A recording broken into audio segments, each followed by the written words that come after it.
That is what you deserve. Those words still echo in my ears, a sound that refuses to fade. My name is Maya Santos. I am 59 years old, and this is a story I kept locked in silence for months until the silence itself became unbearable. That night at my son Liam's wedding reception, his new mother-in-law, Bev, threw a bowl of piping hot gumbo directly into my face. I felt the searing heat pierce my skin, the spices burning my eyes, the thick broth dripping down my ivory silk blouse. But what burned me more than the soup was the smile.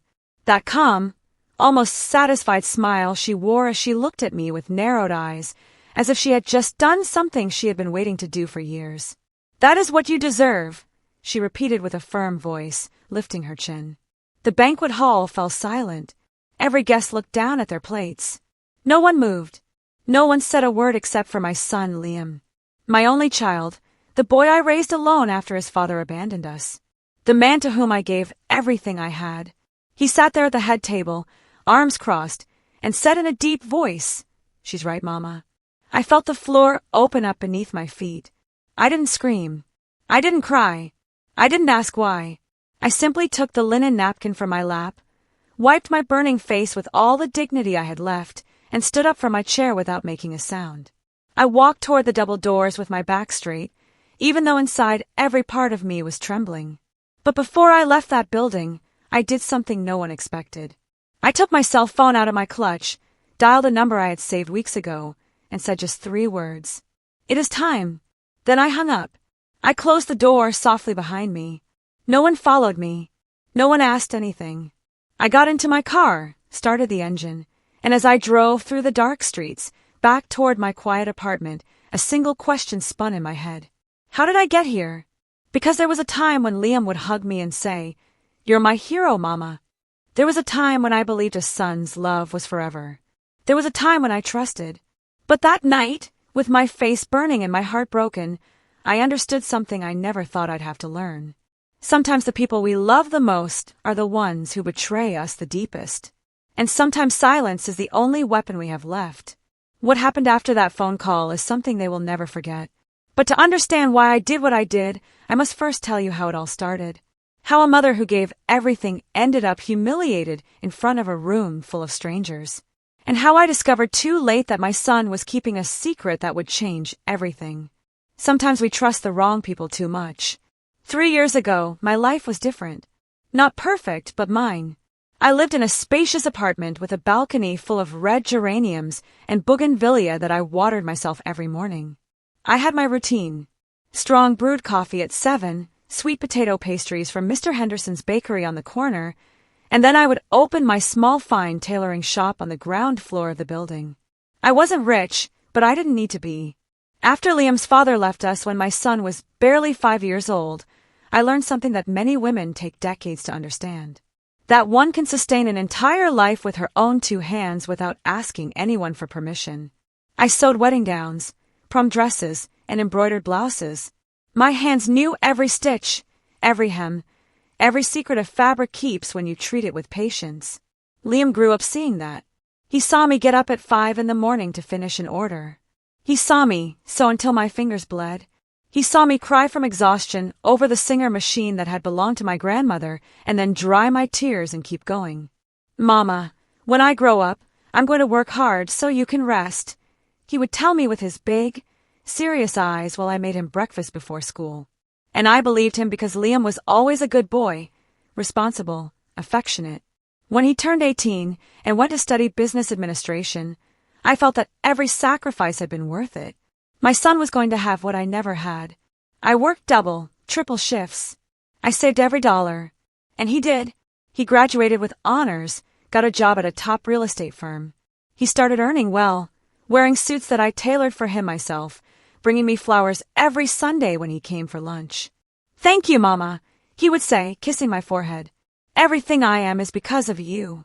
And I felt complete until he met Chloe. Chloe was the only daughter of a wealthy family. Her father owned a chain of hardware supply stores.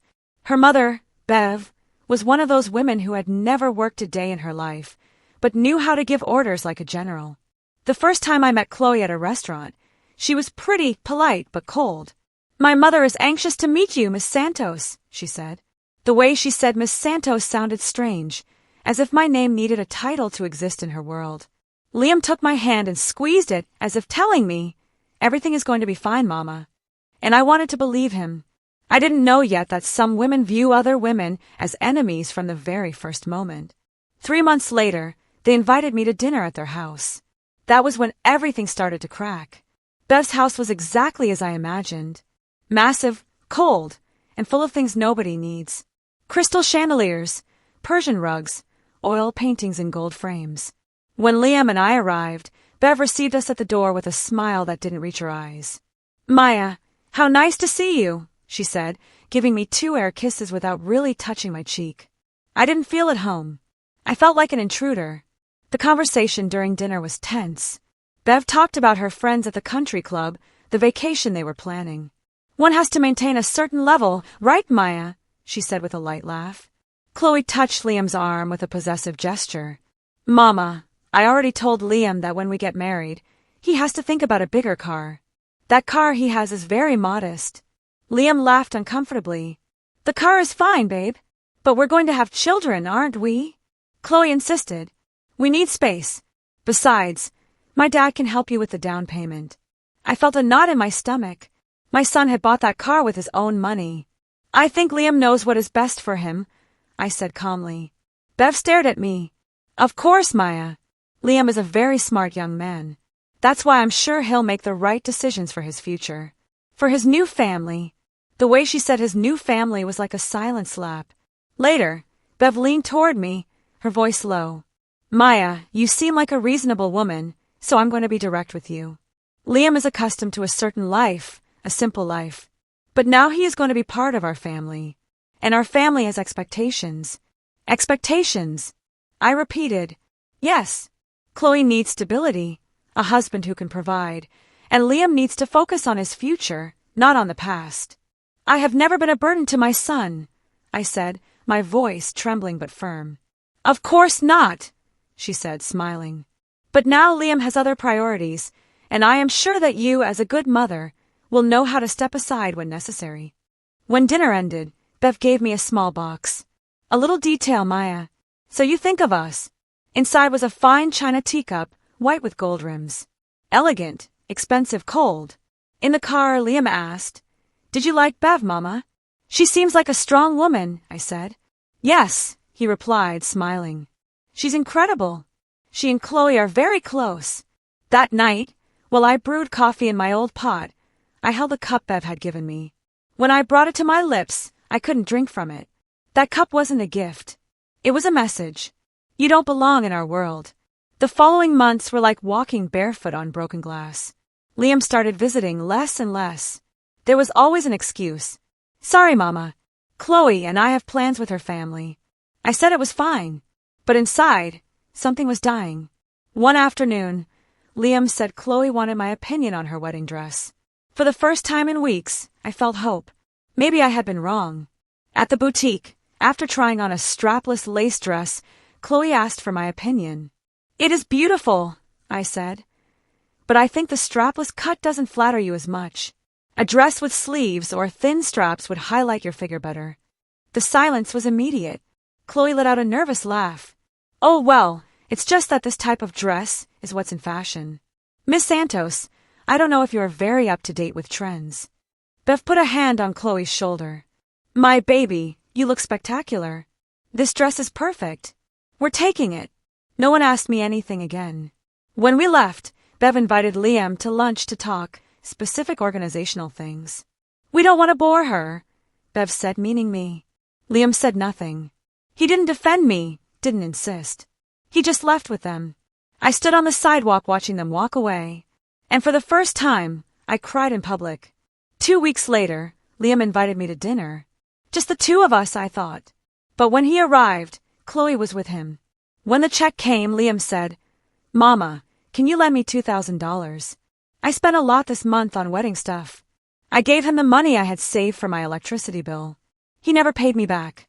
That night, I understood something terrible. I was no longer his mother. I was his bank. The wedding approached. I found out by chance about events I wasn't invited to. "Oh, Mama," Liam would say. They were small things. We didn't want to bother you. Bother you. As if my presence were a nuisance. Then, one Tuesday afternoon, a delivery arrived at my shop. A manila envelope with no return address. Inside were photographs of Liam and Bev. The first photo showed them leaving a restaurant, his hand on the small of her back. Another showed them entering a hotel. The last one was on a balcony at night. He was hugging her from behind. She was leaning against his chest, like two lovers. I ran to the bathroom and vomited. My son was having an affair with his fiancée's mother. Suddenly, everything made sense. With hands that no longer trembled, I picked up the phone. I called a private investigator. I need more information. On two people. Liam Santos and Bev Carlisle. The investigator, a man named Marcus, delivered a folder full of proof. Hotel records. Bank statements showing large transfers from Bev to Liam. Audio recordings. In one, I heard Bev's voice. Clementina is not going to be a problem for long. You marry her, wait a year, and then things happen. Accidents happen. And I heard my son's voice so low. Okay, I'll do what you ask. Marcus also discovered Bev's husband was bankrupt. Their wealth was a facade. Chloe, however, had inherited a fortune from her grandmother. Millions held in a trust she could only access once married. If something happened to her after marriage, the money would go to her spouse.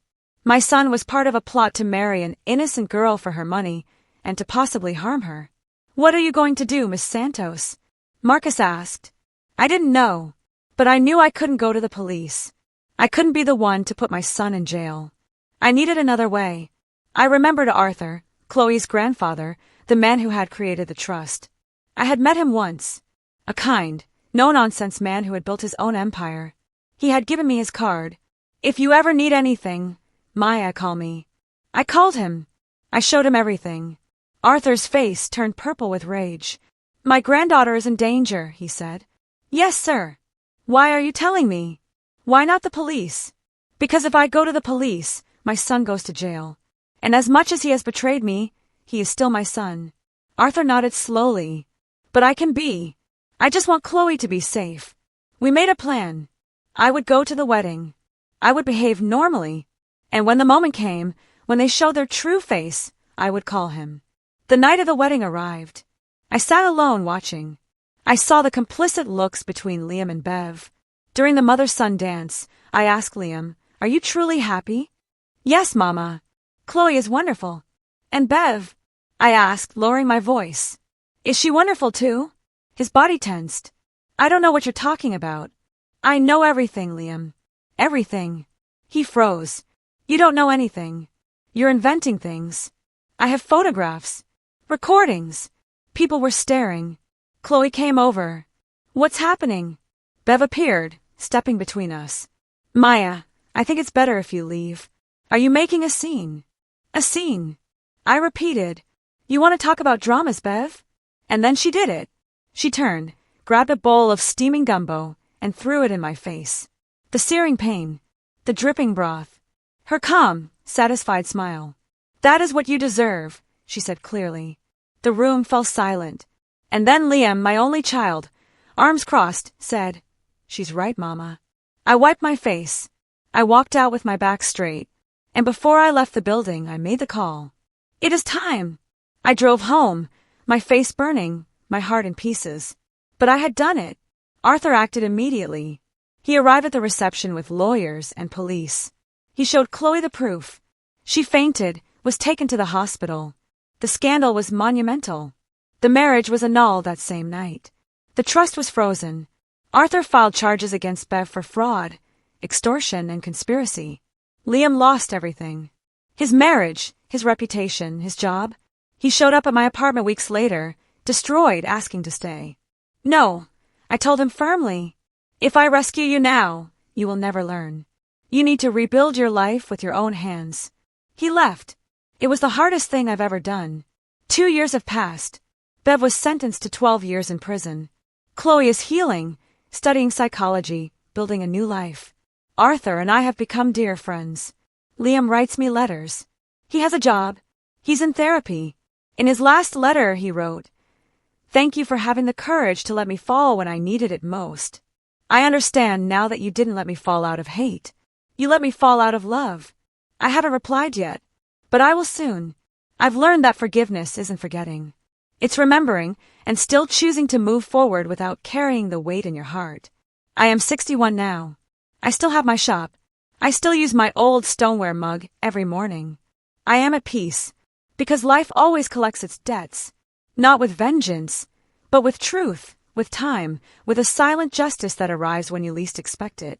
Sometimes the greatest love you can show is the strength to let go and the courage to face the consequences of your own silence and your own truth.